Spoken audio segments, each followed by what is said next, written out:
కంటి అద్దాల నుండి శాశ్వత విముక్తి పొందండి. లాసిక్ సర్జరీ 14,000 మాత్రమే. వివరాలకు సంప్రదించండి.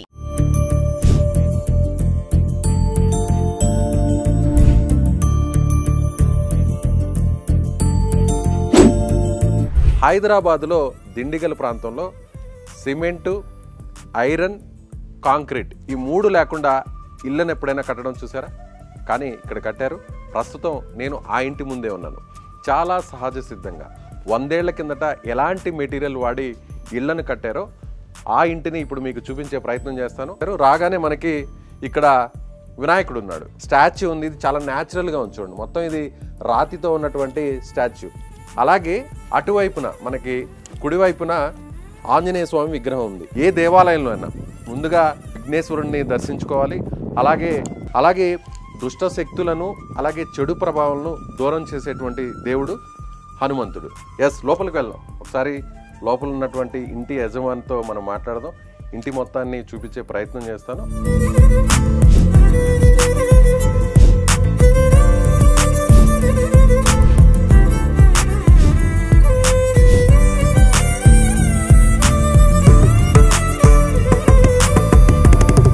నమస్తే అండి మేడం. హౌస్ ఓనర్ని, ఇంటి యజమాని పిలుస్తారా? హౌస్ ఓనర్ నేనేనండి. మీరేనా? అవునండి. ఓ చూసారా, నిజంగా ఒక తెలుగు వారిది అనుకున్నాము. కానీ ఇక్కడ చూస్తే మాత్రం మేడం ఫారినర్లా ఉన్నారు. కానీ అచ్చ తెలుగు ఆడపడుచులాగా, మహిళలాగా చీర కట్టుకుని ఉన్నారు. చాలా స్పష్టంగా తెలుగు మాట్లాడుతున్నారు మేడం. మేడం ఏ కంట్రీ నుంచి ఇండియాకి వచ్చారు మీరు? నేను ఫిన్లాండ్ నుంచి వచ్చాను. సో ఎన్ని సంవత్సరాల కిందట వచ్చారు? నేను ఇక్కడికి వచ్చి ఒక 16 సంవత్సరాలు అయింది. సో విండోస్ కూడా ఓపెన్గా ఎయిర్ రావడానికి చాలా పెద్ద విండోస్ ఉన్నాయి. డోర్స్ కానీ అన్నీ కూడా చాలా. అలాగే కర్టన్స్ కూడా రకరకాల డిజైన్స్తో కర్టన్స్ ఉంటాయి. కానీ చాలా సింపుల్గా పాతకాలంలో ఏ విధంగా సిల్క్తో ఆ క్లాత్ను వాడతారో అలాంటి సింపుల్గా కర్టన్స్ ఉన్నాయి. అలాగే ఇక్కడ మనకి చూడండి మేడం, ఇది హార్సెస్ ఉన్నాయి కదా, ఇవి ఏంటి? ఇది మెటీరియల్ ఇవి వుడ్ అండి. చాలా వెయిట్ ఉంది. వుడ్తో తయారు చేస్తారంట. ఎక్కడ ఇది లోకల్గానే దొరికిందా లేదా బయట నుంచి తెప్పించారు? ఇది బయట నుంచి తెప్పించాము. ఇవి రాజస్థాన్ డిజైన్లో అనుకుంటా. రాజస్థాన్ డిజైన్, రాజస్థాన్ నుంచి వచ్చాయి. సో ఇక్కడ ఇంకొక ఇంపార్టెంట్ విషయం, భగవద్గీత. చాలామందికి ఇప్పుడున్న జనరేషన్కి అసలు ఓన్లీ స్కూల్స్లో, కాలేజెస్లో ఉన్న బుక్స్ తప్ప భగవద్గీత అనేది చాలామంది పిల్లలకి తెలియదు. కానీ ఇక్కడ చాలా సాంప్రదాయంగా, చాలా సింపుల్గా ఉన్నారు ఈ ఫ్యామిలీ. చదివారా మేడం మీరు భగవద్గీత? నేను కొంతవరకు చదివాను, ఫుల్గా చదవలేదు. కానీ మా అత్తగారికి చాలా ప్రేమ. అసలు ఇలాంటి ఇల్లు జనరల్గా మనం సినిమాల్లో చూస్తుంటాం, చిన్నప్పుడు ఎప్పుడో పూర్వీకుల దగ్గర చూస్తుంటాం. కానీ ఈ టైంలో అసలు ఎవరు కూడా ఇలాంటి ఇళ్ళని చూడరు. మేడం ఇలాంటి ఇల్లు సినిమాల్లోనే చూస్తుంటాం. అసలు ఎలా అనిపించింది మేడం మీకు ఇలా ఇల్లు కట్టాలని? ఇలా ఇల్లు కట్టాలని మాకు చాలా రోజుల నుంచి ఐడియా ఉంది. అండ్ సినిమా వాళ్ళు కూడా వచ్చారు ఇక్కడ, షూటింగ్ చేశారు. Hit 2 cinema. హిట్ 2 సినిమా అడవి శేషుది. అవునండి, అడవి. ఈ ఇంట్లో, ఇదే ఇంట్లో. ఓ ఎస్, నాకు మొదటి నుంచి అనిపిస్తా ఉంది ఎక్కడో చూసాను. హిట్ 2 మూవీలో ఇల్లు మొత్తం అంటే ఆ ఇంటి సీన్స్ అన్ని ఇక్కడే చేశారా? ఇక్కడ చాలా సీన్స్ చేశారు. ఎక్కడెక్కడ చేశారు మేడం? ఒకటి అక్కడ మా వంటింట్లో చేశారు. వంటింట్లో చేశారా? ఇక్కడ ఈ టేబుల్ దగ్గర చేశారు. డైనింగ్ టేబుల్ దగ్గర చేశారు. అటు సైడ్ ఇక్కడ కోర్ట్యార్డ్ లో ఒక పాత రికార్డ్ చేశారు. సాంగ్ కూడా ఓకే. హిట్ 2 మూవీలో ఉండే సాంగ్ అంతా కూడా ఇక్కడే షూట్ చేశారు. ఊరికే సాంగ్ ఉంది చూసారా? ఆ సాంగ్ మొత్తం ఇక్కడే షూట్ చేశారు. ఎన్ని రోజులు షూట్ చేశారు మేడం? ఒక 10 రోజుల వరకు చేశారండి. అంటే ఇంటిని చూశాక వాళ్ళకి ఇక్కడే తీయాలనిపించిందా, లేదంటే మీరేమన్నా వాళ్ళకి ఫొటోస్ పంపించడం అలా జరిగింది? డైరెక్టర్ ఆయన లేదా ఆయనకి తెలిసిన వాళ్ళు ఇక్కడ చుట్టుపక్కల డ్రైవింగ్ లో ఉంటే వాళ్ళకి రోడ్ మీద నుంచి ఇల్లు కనబడింది. వాళ్ళు వచ్చి కనుక్కున్నారు ఇది ఏంటి, ఇల్లు ఎలా ఉందో. ఆ తర్వాత వాళ్ళు ఫొటోస్ తీసి వాళ్ళ సినిమా వాళ్ళకి చూపించారు. ఇలా ఈ ఇల్లు ఉంది, ఇలా కొంచెం స్పెషల్ టైప్. ఆ తర్వాత మళ్ళా డైరెక్టర్కి ఇంట్రెస్ట్ పుట్టింది ఇక్కడ షూటింగ్ చేయాలని, శైలేష్ కొలను గారికి. ఓకే. మరి హీరో, హీరోయిన్ అందరూ, డైరెక్టర్స్ అందరూ ఇక్కడే ఉన్నారు? ఇక్కడే ఉన్నారా? అంటే వాళ్ళు పొద్దున్న వచ్చి సాయంత్రం వెళ్ళేవారు. మేడం ఈ డిజైన్ అంతా మీరు మీ ఇష్టంతో కట్టారా, లేదా సార్ ఇన్వాల్వ్మెంట్ ఏమైనా ఉంటుంది? ఇది మొత్తం సార్ ఇన్వాల్వ్మెంట్ అండి. సారే డిజైన్ ఇచ్చారు. ఆ తర్వాత మా ఆర్కిటెక్ట్ ఇలాంటి ఇల్లు చాలా సంవత్సరాల నుంచి ఆయనకి కట్టాలని ఉండింది. ఇంకొక విషయం ఏంటంటే ఇక్కడ లోపలికి వస్తుంటే నేను చల్లగా ఉంది కాళ్ళకి. అంటే ఎందుకంటే ఇక్కడ మనం ప్లాట్ఫామ్ ఒకసారి చూస్తే పాతకాలంలో మనకి నాపరాలు ఉన్నాయి చూసారా, అంతే. ఎలాంటి టైల్స్ కానీ మార్బుల్స్ కానీ గ్రానైట్ కానీ ఎక్కడా వాడలేదు. 100 ఏళ్ల కిందట వాడేటువంటి ప్లాట్ఫామే ఇది. సో మరొక విషయం ఏంటంటే రాగానే ఇక్కడ మనకి ఒక రాతి స్తంభం కనిపిస్తుంది. మొత్తం స్టోనే, ఇది కంప్లీట్గా స్టోనే. దీని మీద వుడ్తో తయారు చేసిన గణేష్ విగ్రహం కూడా ఇక్కడ కూడా ఉంది. అంటే ఎదురుగా ఎవరైనా వచ్చినా ఇంట్లోకి వారికి నేరుగా గణేశుడే వెల్కమ్ చెప్తున్నారనమాట. అలాగే ఇక్కడికి వస్తే ఇంకొక విచిత్రం ఏంటంటే మనకి చూడొచ్చు, ఎక్కడైనా కూడా మనకి ఏ ఇంట్లో అయినా కూడా పిల్లర్స్ ఉంటాయి, కాంక్రీట్తో తయారు చేసిన పిల్లర్స్ ఉంటాయి. కానీ ఇక్కడ కంప్లీట్గా స్టోన్తో ఉంది చూడండి, కంప్లీట్గా. మేడం మొత్తం ఇది స్టోనేనా? అవునండి, ఇది మొత్తం స్టోన్. ఈ పిల్లర్స్ మేము తమిళనాడు నుంచి, మహాబలిపురం నుంచి, మహాబలిపురం నుంచి అక్కడి నుంచి తెప్పించాము. ఓ, అంటే మహాబలిపురం చాలా ఫేమస్, అక్కడ శిలలకు శిల్పాలకు చాలా ఫేమస్. అలాంటి చోట నుంచి తమిళనాడులోని మహాబలిపురం నుంచి ఈ స్టోన్స్ని, ఈ పిల్లర్స్ని తెప్పించారంట. ఇదంతా కూడా చూడొచ్చు సింగిల్ స్టోన్, ఇదంతా కూడా. ఇవి ఇలాంటి స్తూపాలు స్టోన్స్ మనకి ఎక్కడుంటాయంటే కేవలం దేవాలయాల్లోనే కనిపిస్తాయి, అవి కూడా పురాతన దేవాలయాల్లో. ఇది వరకు సిమెంట్ ఏమన్నా వాడారా దీని వరకు? ఇక్కడ సిమెంట్ అసలు వాడలేదు కాదు. మరి ఇదేంటి మేడం? ఇక్కడ మేము సున్నంతో కట్టాం. సున్నం మొత్తం సున్నం, ఎక్కడ కూడా సిమెంట్ లేదు, ఆర్సీసీ లేదు, అలా నచురల్ గా అంతా కట్టేసాం. 100 ఏళ్ల కిందట ఎలాంటి మెటీరియల్ వాడారో ఎగ్జాక్ట్ గా అదే వాడారు. ఇక్కడ మనకి ఇటుకురాళ్ళు కనిపిస్తున్నాయి. ఆ ఇటుకురాళ్ళు కూడా ఎంత స్ట్రాంగ్ గా ఉన్నాయంటే, అలాగే సిమెంట్ వాడకుండా ఇటుక మీద పెట్టేటప్పుడు మనం జనరల్గా సిమెంట్నే వాడతాం. సిమెంట్ లేకుండా ఎలాంటి కన్స్ట్రక్షన్ ఇప్పుడు అసలు ఈ రోజుల్లో లేదు. కానీ సున్నం, పాతకాలంలో సిమెంటు లేని సమయంలో ఈ సున్నాన్ని వాడి ఇళ్లను కట్టేవారు. సో అదే పద్ధతిలో ఇప్పుడు దీన్ని కన్స్ట్రక్షన్ చేశారంటున్నారు. సో ఇంకా కూడా చూపించే ప్రయత్నం చేస్తాను మీకు, రండి. ఇక్కడ మనం కొన్ని షెల్ఫ్లను తీసుకొస్తుంటారు, చాలా చాలా కాస్ట్లీగా ఉండేటువంటి మెటీరియల్ తీసుకొచ్చి వుడ్ వర్క్ చేయిస్తుంటారు ఎక్కడికైనా కూడా. ఇప్పుడు ఎక్కడ వెళ్ళినా కూడా ఇంటీరియర్ అనేది ఇంటికి లక్షలు కోట్ల రూపాయలు కూడా ఖర్చు పెట్టి ఇంటీరియర్ చేయిస్తుంటారు. కానీ చాలా సింపుల్గా, చాలా న్యాచురల్గా స్టోన్స్ చూడండి ఎంత పెద్ద స్టోన్స్ ఉన్నాయి. వీటిని సున్నంతో పేర్చి ఇక్కడ ఒక గ్యాప్ లాగా వచ్చే విధంగా, అంటే ఒక షెల్ఫ్ లాగా వచ్చే విధంగా పెట్టి వాటిల్లో కూడా వుడ్తో తయారు చేసిన దేవుడి బొమ్మలు, వాటికి లైటింగ్ కూడా ఎంత సింపుల్గా అరేంజ్ చేశారో చూడండి. వాటికి పైన ఒక రాయి, కింద ఒక రాయి.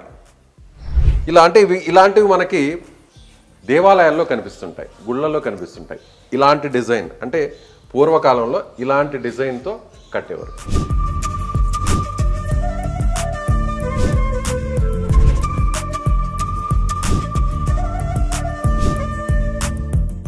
ఈ కాంక్రీట్ లైఫ్లో మనకి చిన్న చిన్న విండోస్ ఉంటాయి. ఎక్కడ ఇంటి మధ్యలో గాలి వెలుతురు వచ్చే పరిస్థితి. కానీ ఇక్కడ ఇంటి మధ్యలో పాతకాలంలో మనం చాలా సినిమాల్లో చూస్తుంటాం, పైన నుంచి వెలుతురు వస్తుంటుంది, ఎండ పడుతుంటుంది, వర్షం పడుతుంది. ఆ వర్షం పడినటువంటి వర్షపు నీరంతా కూడా ఇక్కడ స్టోరేజ్ అవుతుంది. ఆ స్టోరేజ్ అయిన వాటర్ తర్వాత బయటకు వెళ్ళడానికి కూడా ప్రత్యేకంగా కొన్ని ఏర్పాట్లు చేశారు. మీ పిల్లలు ఇక్కడ ఆడుకుంటుంటారు మేడం వర్షం వస్తే? చాలా ఆడుకుంటారు. ఎంతమంది పిల్లలు ఉన్నారు మేడం మీకు? 4 పిల్లలు ఉన్నారు. ఏం చేస్తుంటారు పిల్లలు? మా పెద్ద పాప ఇప్పుడు 11th లో చదువుతుంది, రెండో పాప 10th, మా బాబు 7th లో. తర్వాత మా చిన్న పాప ఇంకా స్కూల్కి వెళ్ళలేదు. ఎంత పాప ఏజ్ ఎంత? చిన్న 2.5 అండి. 2.5 years. అన్నిటికంటే మరొక ముఖ్యమైనది కృష్ణుడి బొమ్మని ఇక్కడ పెట్టారు, స్టాచ్యూని. మేడం ఇది ఎక్కడి నుంచి తెప్పించారు? ఇది ఒడిస్సా నుంచి తెప్పించారు. ఒడిస్సా నుంచి తెప్పించారు. అంటే చూస్తుంటే పూరి జగన్నాథుడు టెంపుల్ స్టోన్ ఎలా ఉందో అలాంటి స్టోన్ ఉంది. కరెక్టేనండి, ఎగ్జాక్ట్ గా ఒడిస్సాలో మనకి ఆ పూరి జగన్నాథుడి దేవాలయాన్ని కట్టినటువంటి రాతి ఎగ్జాక్ట్ గా ఇదే, ఆ రాయి. ప్రశాంతంగా ఇక్కడ కూర్చుంటే ఒక్కసారిగా మనసు చాలా నిర్మలంగా ఉంటుంది. పక్కనే తులసి కోట ఉంది, కృష్ణుడు ఉన్నాడు, చాలా ప్రశాంతంగా ఉంటుంది. పైనుంచి మంచి వెంటిలేషన్ వస్తుంది, మంచి అసలు సన్లైట్ అనేది ఇప్పుడు ఈ కాంక్రీట్ లైఫ్లో అందరికి పడట్లేదు. ఎక్కడ డి విటమిన్ లోపంతోనే ఎక్కడ చూసినా అదే కనిపిస్తుంది మనకి. ఎలాంటి ప్రాబ్లమ్స్ లేకుండా ఇక్కడ ఉంటే ఇంకొక 20 సంవత్సరాలు ఎక్స్ట్రా బతకచ్చు ఇంట్లో ఉంటే. ఇంకా చూపిస్తాను రండి మీకు. ఇంకోటి కూడా మనకి పిల్లర్స్ బీమ్ లేకుండా ఏ స్లాబ్ ఉండదు. ఇంకొక స్పెషాలిటీ కూడా ఉంది.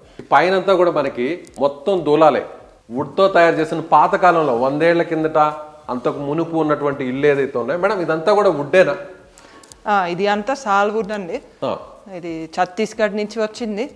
కొన్ని పెద్ద పెద్ద దూలాలు నేపాల్ బోర్డర్ నుంచి కూడా తెప్పించాం.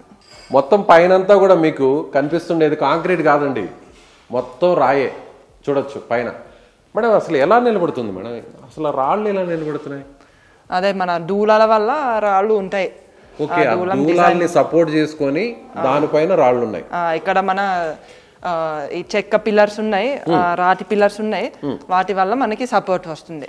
మామూలుగా పిల్లర్ లోపల ఐరన్ ఉంటుంది, ఐరన్ రాడ్స్, ఆ తర్వాత పిల్లర్ వస్తాయి, దానిపైన బీమ్స్ వచ్చి దానిపైన స్లాబ్, కాంక్రీట్ స్లాబ్ ఉంటుంది. కానీ ఇక్కడ ఎక్కడ చూసినా కూడా ఇద్దండి వుడ్, కంప్లీట్ వుడ్. ఇది ఈ సైజులో వుడ్ దొరకడం అనేది అసలు ఎక్కడా లేదు, ఉండదు.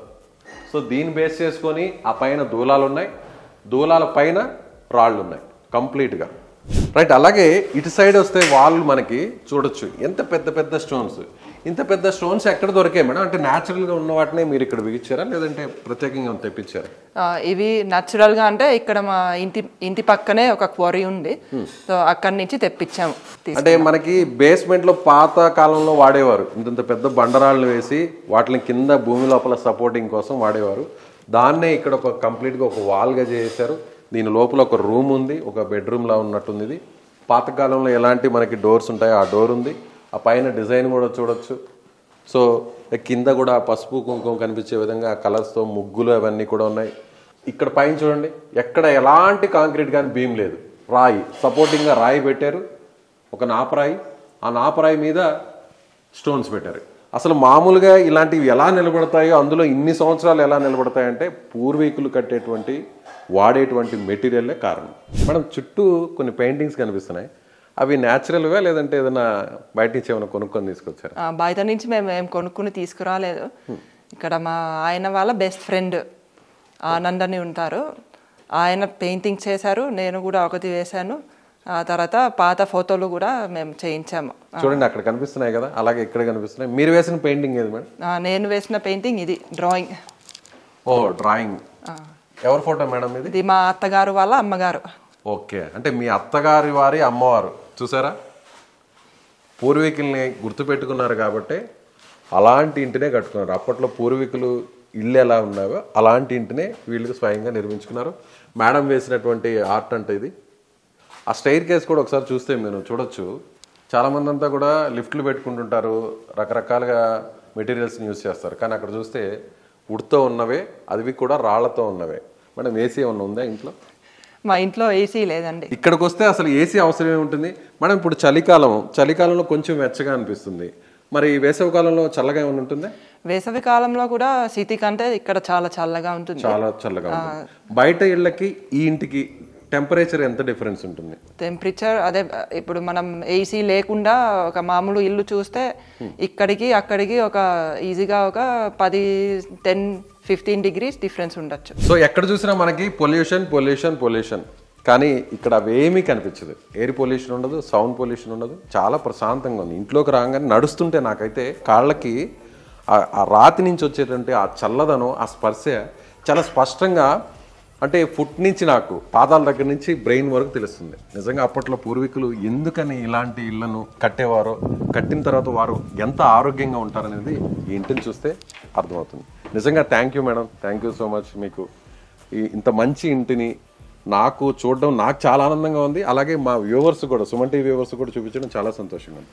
అదే మీకు సంతోషంగా ఉంటే నాకు చాలా సంతోషం, వచ్చినందుకు చాలా థ్యాంక్స్ అండి. ఇలాంటి ఇళ్లలో ఉంటే ఎంత మనసు హాయిగా ఉంటుందో, నాకు ఇక్కడ కేవలం ఒక 1 అవర్ ఉన్నందుకే నాకు చాలా హ్యాపీగా ఉంది. ఆ ఫీలే మారిపోయింది నాకు. సో ఇది ఈ ఇల్లు చూశాక మీకేమనిపిస్తుంది? ఇలాంటి ఇంటిని ఎప్పుడైనా మీరు చూసారా? చిన్నప్పుడు మీరు ఇలాంటి ఇళ్ళలో ఎప్పుడైనా ఉన్నారా? ఉంటే ఖచ్చితంగా కామెంట్ చేయండి. అలాగే లొకేషన్ కూడా చెప్పండి. ఆ ఇంటిని మేము కూడా వచ్చి హోమ్ టూర్ చేసే ప్రయత్నం చేస్తాం. Thank you.